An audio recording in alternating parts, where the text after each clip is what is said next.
Let's look at number one. Let's sell you on the idea of having goals. Are they important?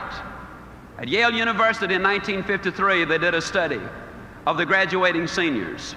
They discovered that of the graduating seniors, only 3% of them had definite, predetermined, written down goals. 20 years later, they did another survey of those seniors who had graduated.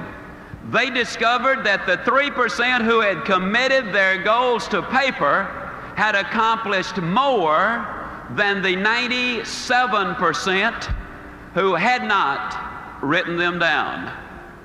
What about you personally? Have you got your goals laid out? Are you a meaningful specific, or are you a wandering generality? Are goals necessary?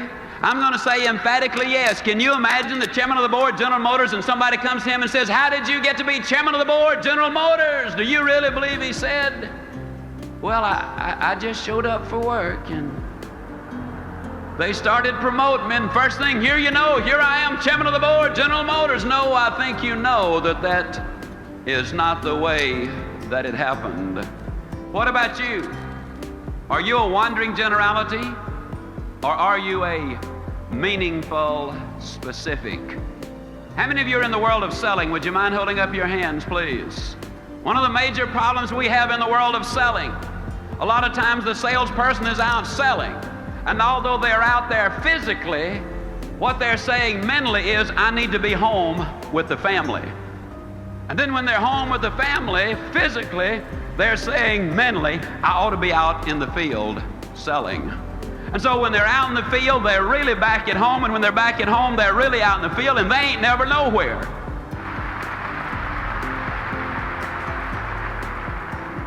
People today complain of lack of time. It's not lack of time that's the problem, it's the lack of direction. Are you a wandering generality, or are you a meaningful specific? Howard Hill was probably the greatest archer who ever lived. He killed a Cape buffalo with a bow and arrow. He killed a Bengal tiger with a bow and arrow. He won 281 consecutive tournaments. He was never beaten in competition. As a youngster, I have seen Howard Hill in newsreels from 50 feet draw dead aim and split the center of that bullseye perfectly in the center. And yet he could take the next arrow and literally split the first one. An amazing demonstration of skill.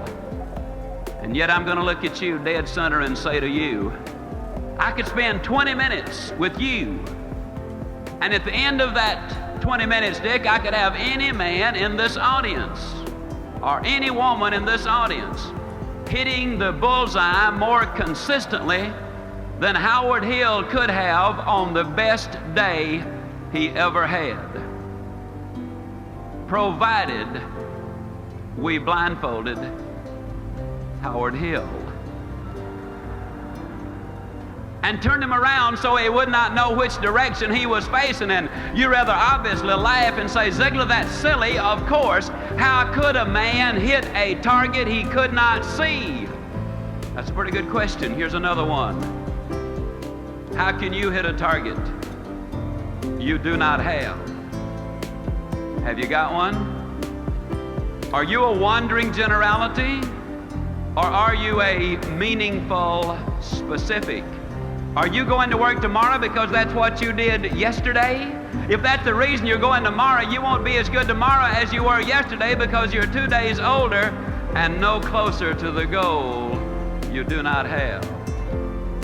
You got to have those goals. A lot of people don't have goals because of fear. I want to skip one and talk about this one just for a moment. I'll be leaving on an airplane tomorrow for Toledo, Ohio. Now, I got sense enough to know that some of those airplanes are coming down faster than they're going up. It's dangerous for that plane to fly. You see in the newspapers where the ships leave the harbor, and you see where some of them sink. It's dangerous for the ship to be on the ocean. You read where people lease their homes, and the lessee, the people who rented the house, they tear it up. It's dangerous to let somebody move into your house. And yet the engineers tell me that it's more dangerous for that plane to stay on the ground. that it will rust out faster than it will wear out up into the heavens.